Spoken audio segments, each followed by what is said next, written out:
again, founder of Wikipedia, and we're very excited to hear what he has to say about hyperconnectivity. Welcome.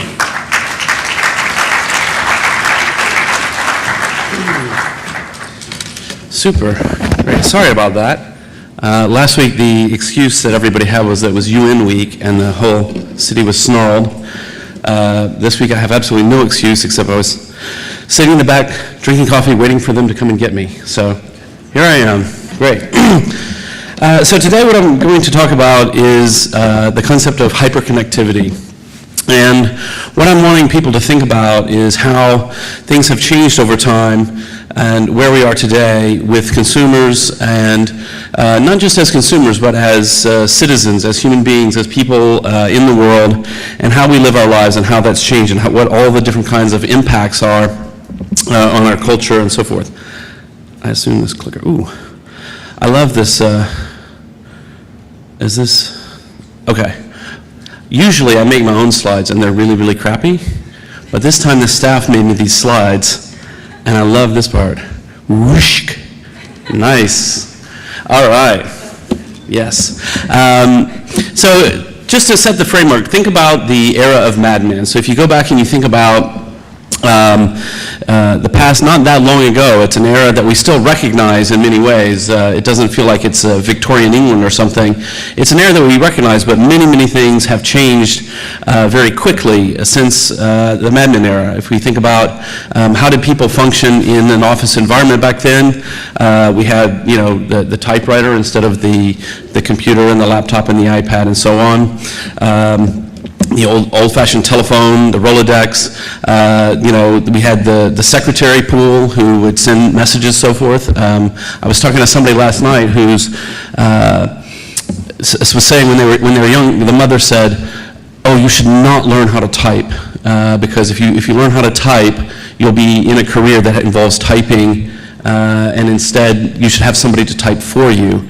And now we realize, like, that's really, really bad advice. Everybody types, not just the secretaries in the secretary pool. Back then, deals were made over whiskey and cigarettes. That might still be true, but at least here in New York, if you're making a deal over cigarettes, you have to go outside. So things have changed to some extent. And so then the world began to shrink. So today, if we think about today's Don Draper, and this is kind of a fun joke, this is Rich Commodore, who's our VP sales, and he's not actually Don Draper. As far as I know, he didn't steal someone's identity in the war and take over. But you know, today, all of the technologies have changed. Everything that we do is, you know, all hyperconnected, and people are online basically from the moment they wake up to the moment they go to sleep in one form or another. This is not every consumer yet, but it is increasingly the case, and this kind of change to consumer behavior is coming much faster than a lot of people realize. If we look at how far we've come so far, 1 out of 2 Americans owns a smartphone, 1 out of 2 Americans uses social networks, 295 billion emails are sent each day. Now what I'm not sure about, I'm going to have to re-research this number, is how much of that is really email being sent and how much of that is spam. I'm not sure. I know that over half of emails that are spent are spam. Still, it's a lot of email. A lot of legitimate email is sent every day. 15.1 million tablets have shipped worldwide. This is an interesting thing for me. A lot of my work is very, very global. At Wikipedia, of course, we're very concerned with the growth of Wikipedia in the languages of the developing world. And when I see the tablet computer, when I see the iPad, it's the first mobile device where I think that people could not only read Wikipedia on it, but they can also contribute. One of the problems that we've had is that people are able, in many cases, once they begin to get a smartphone in Africa or somewhere, you're able to read Wikipedia, but you're not going to ever, we don't ever expect to see a lot of people contributing from a mobile phone. It's just the form factor is too small. But on the iPad you can. Now I'm not suggesting that Apple is going to be a leading contender in the markets of the developing world. That's never the market for Apple. Apple's always on the high end of the market, but I think they do show us the way forward and they show us what's coming next. And I think that the next wave of tablet computers running Android or whatever other operating system are going to be that $100 laptop that everybody's talked about for many years. It's going to be the first computing device where people can not only consume a little bit, but they can actually contribute, but for a very, very low cost. And it's going to come very, very quickly really to a lot of places in the world. So there's been a lot of changes as technology has come along, and so people today are hyper-connected. That means they have multiple means of communication that they're using constantly. Email, instant messaging, telephone, face-to-face, the web, and this is really become a defining characteristic of the culture, particularly for young people and geekier people who are active. This clicker is very slow. So what is Wikia? So Wikia is a collaborative publishing platform. We have, over 100,000 very active wikis. And one of the things that we try to explain to people is that Wikia is both a resource and a community. So when you go to Wikia and you're just as a reader, so maybe you're interested in the TV show Lost, and so you end up at Lostpedia because you're trying to figure out what the hell happened in the last episode, which is always a challenge with Lost, and you use it as a resource. You just consume what the community has created there. But it also is a community. It is a network of people who are working together, sharing information, having ongoing discussions about quality. How do we improve the site? How do we build something that we're really proud of?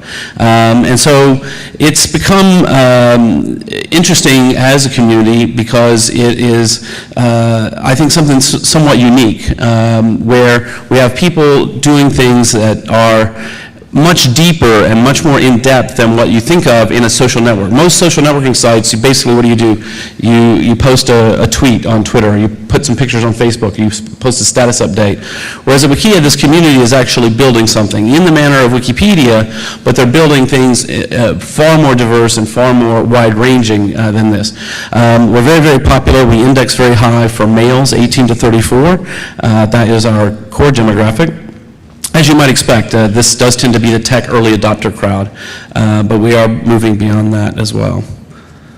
This clicker is really messing up my rhythm. So here's Jamie. He is a typical Wikia user. He was actually the founder of the Marvel Database Wiki, which is this incredible, deep database about all of the Marvel comic book characters and all of the movies and associated, everything to do with Marvel. 29 years old, college grad. He works in software. He's got a wife and a kid. He's basically a very fun, nice guy. And he's found a way. He has always had this passion for the Marvel comic books. He also is into the Mad Men Wiki. And so it's his hobby. He has, loads of friends, and they all work together on the Marvel database. They try to be as comprehensive as possible. And they're writing really, really high-quality content. One of the interesting things about wikis and about Wikia is the quality level of the content. And this is something that's really interesting. If you look at something like demand media, where they pay people to write content, but they pay them very badly to write content, what you get are people who are writing about keywords that have very high SEO value, but they have no real passion for the topic, so they just write whatever they're told to write, and that's it. Whereas here, the community doesn't care about the SEO value of the keywords. They only care about the topic. It's something they're really passionate about, and so what they end up writing has that feel of incredible passion. It's someone who really loves what they're writing about, and it gives rise to a completely different feel of the site, completely different trustworthiness of the ultimate content. I don't really understand this clicker. Day in the hyper-connected life. So here we have several data points here from our users. So did a survey of the users. 10 hours online, 11 text messages a day, 30 emails a day. They have 3 web-enabled gaming consoles of one type or another. My favorite statistic on here is smartphone. Yes. I said, could you give me a number on that? What was the number that came out of the survey? I mean, yes is not a percentage. What does yes mean? And the answer is they all had smartphones. Not one person that we surveyed didn't have a smartphone. So the point is, virtually everybody who would be a Wikia user also has a smartphone, and that's pretty interesting. Click. So Jamie's one of 45 million users. Per day, people are spending 80,000 hours on Wikia, 720 new wikis every day. So obviously, every day. So when you go to Wikia and you have some idea and you say, oh, I think I could start a wiki community about whatever it might be that you're interested in. Some new TV show, some video game, some novelist, whatever it is you might want to do. A lot of these wikis then don't go on to become successful. Somebody has an idea, they start it, they write 2 or 3 pages, and nothing much ever comes of it. But what happens is the ones where the idea is really good and it's something that early adopters are beginning to have uptake on, they do become successful and quite early on. So for any if there's a movie that people find interesting and quirky and it's going to be coming out 1.5 years from now and all that we've had so far is an announcement, somebody who's a fan of that director will create a wiki and it'll begin to build momentum. And so because the community is always first, they can do this much faster than anybody who's running something with a top-down editorial staff. There's so many people who are interested in so many things that we find that our wikis tend to be the early winners. They tend to be the original place where the communities are forming and people are beginning to write content. So every day, 57,000 new pages of content. People are making 260,000 edits a day, 73,000 images uploaded. This last one's interesting, 592 videos. Now that's not a huge number if you compare it to any sort of video upload site. But what's interesting about this is we're not a video site. This is just people who think that a video somehow enhances a page, and so they're embedding videos from all over the web. A lot of this is they're interested in things like movie trailers or game walkthroughs that they've created. So there is some video on the site, but it sort of comes despite the fact that the natural inclination at Wikia is not to have video.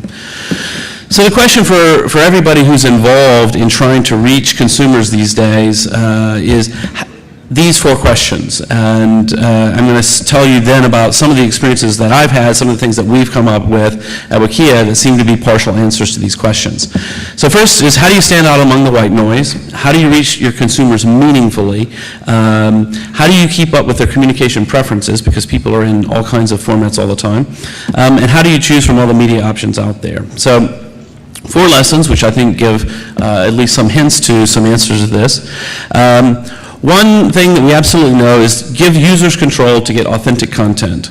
One of the amazing things about wikis and about Wikia is that the users really control everything about the experience.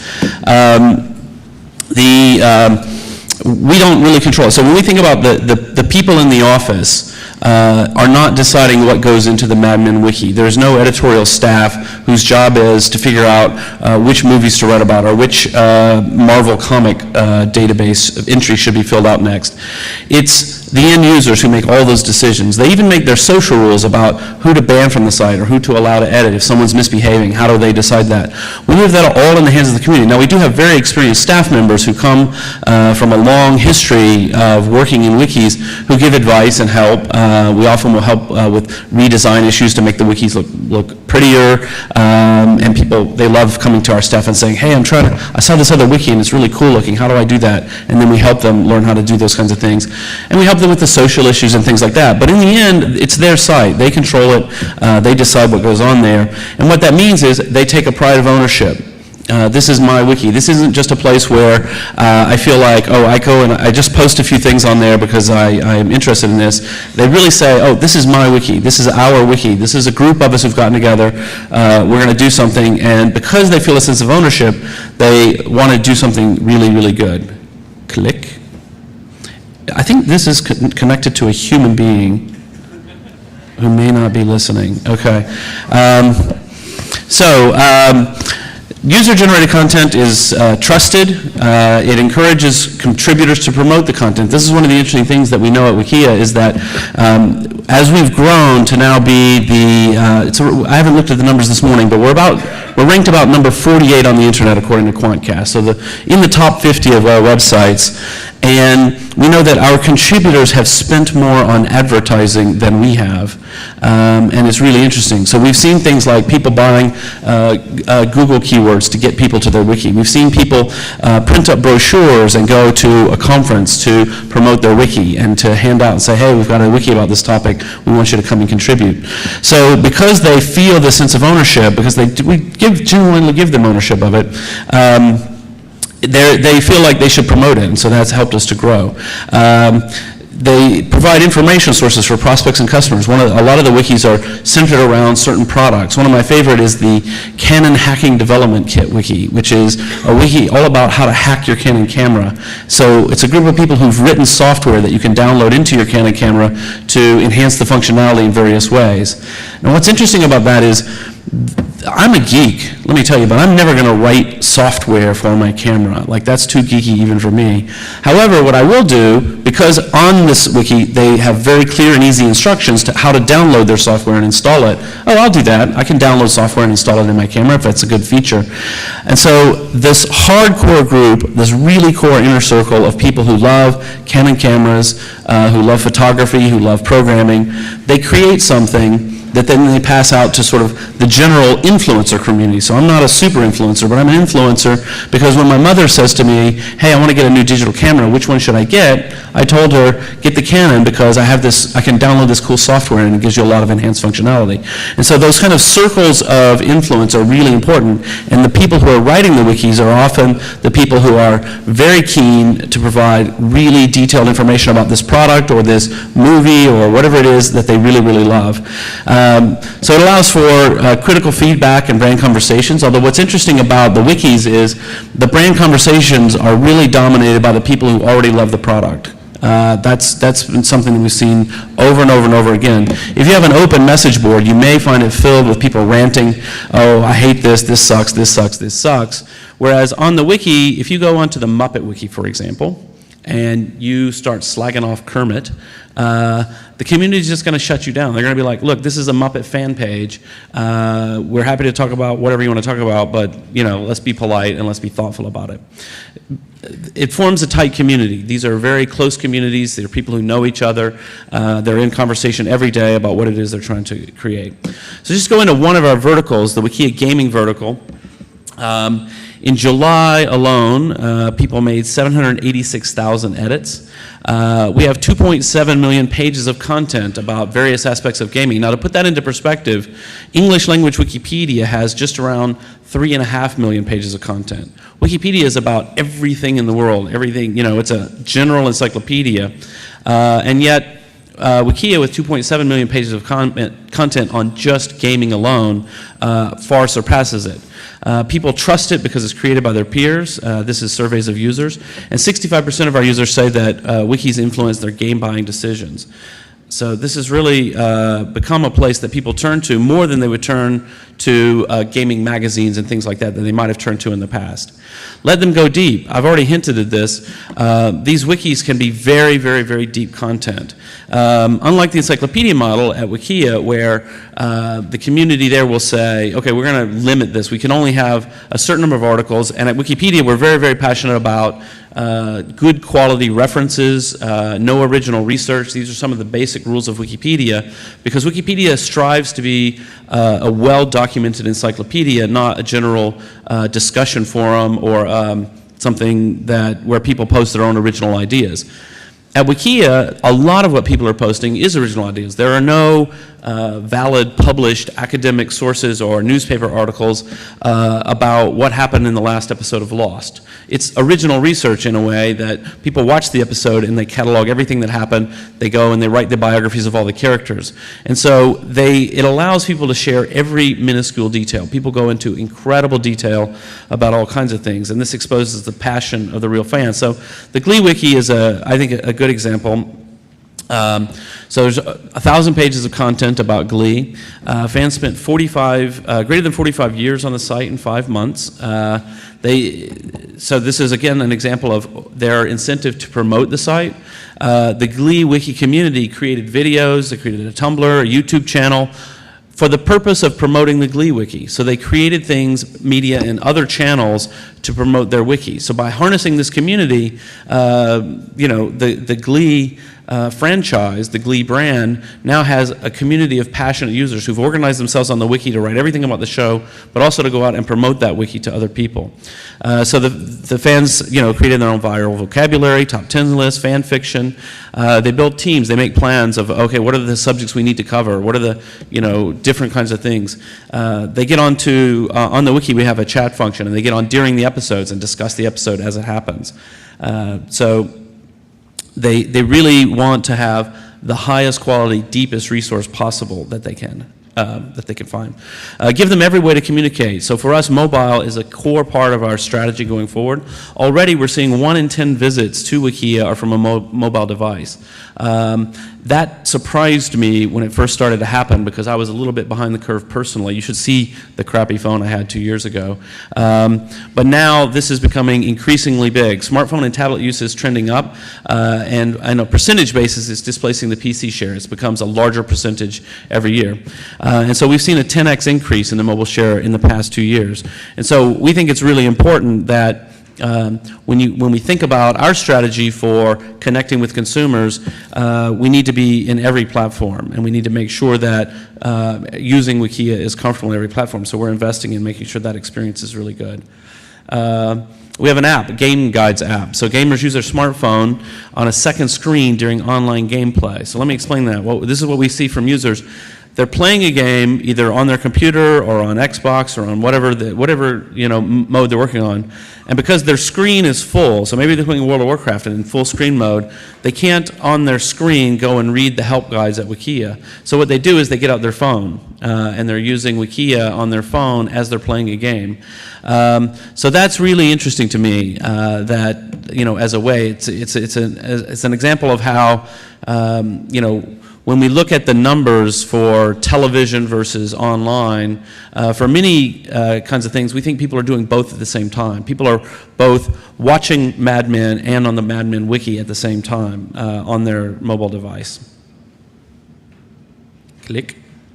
And then finally, integrate brands holistically. The idea here is we try to have very innovative solutions for advertisers and people who want to reach consumers that are beyond just the IAB ad units. Of course, we do have IAB ad units. There's nothing wrong with those. But we're also interested in doing richer and more interesting things. So one of the things that we're really pushing forward on is our ability to target. One of the core ideas that we have been putting forward to people here is we know an awful lot about these consumers. We know far more than you can know from just what did they click on like or what are their demographics. We see the ways the community interact. We see how they're responding to different things.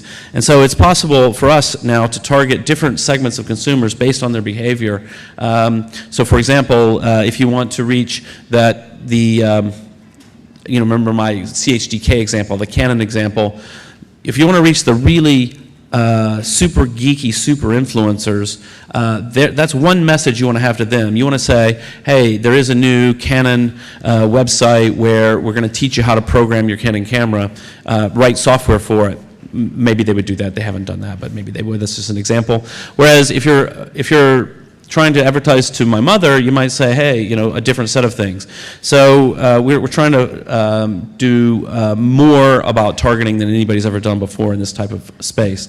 Engagement products, so this is things like embeddable movie trailers, giving community access to assets early so that they can go with those assets and enhance their wiki, but then they go out and promote it. And they're very excited when they get access to a trailer before anybody else has it. That's really motivating for this community of very, very passionate fans. That's just one example. So there's lots of stuff that we're trying to do to enable these kinds of communities to be successful. And since they're writing about things that brands care about, it helps the brands to be successful as well. So quarter four is here upon us, and we've got several people here, and we're really interested in hearing ideas from people, what kind of things you think we should be doing, and what kind of things you want to know if we can do for you. So thank you very much for your time this morning. Okay, great. Jimmy, we had, yeah. Anybody hear me? So we actually are running a little bit behind, but we had one question for you, which was, we talked this morning about the red and white internet, kind of ads on the right, content on the left. And it seems like with Wikipedia, you made a conscious decision kind of to break down that barrier and make sure that content was all over the page. Can you talk just briefly about what led to that decision?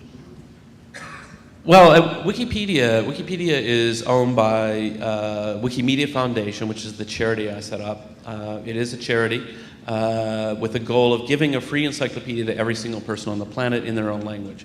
So we chose very early on for Wikipedia to be not commercial. And we're not commercial really for the same reason that I think libraries or national parks or places like that, churches, these are places where it doesn't make aesthetic sense, it doesn't make sense to be commercial. It's a temple for the mind, it's a place to go and learn and study and reflect. When I started Wikia, we actually had some concerns about, well, will people contribute in a meaningful way if there's ads on the site? And it turns out they contribute perfectly well, they're fine. I mean, we have to respect their wishes. There's all certain kinds of ads that our community doesn't want us to accept, and we don't. There's certain placements of ads that annoy them more than others, and we have to be careful about that. But what we're finding is this kind of content in one place and ads here. What I think is really interesting about what we're doing is that you have an opportunity not to just sort of broadcast to these communities, but to interact with these communities, and to bring in new ways of turning these core communities into evangelists in a way that you really can't in a lot of other places on the internet. If we had a top-down editorial staff writing a gaming website, you could put ads on that, but you can't directly influence the people who are writing it indirectly and so on. Whereas here you can actually go to these communities and say, hey, we're doing this, we're doing that. What do you think we should do? And hold a contest, do whatever. There's all kinds of interesting things that are harder to do when you're just broadcasting to people. Thanks very much. So anybody that has questions for Jimmy, I think he'll be available out in the back if anybody wants to quickly see him. You can also tweet questions to me. And I'm one of these idiots who doesn't really understand the internet very well. So I chose a really bad Twitter name, which is Jimmy_Wales, which I've since discovered is really, really hard to type on an iPad. But that's where I am on Twitter. You can ask me a question on Twitter as well. Thank you so much, Jimmy.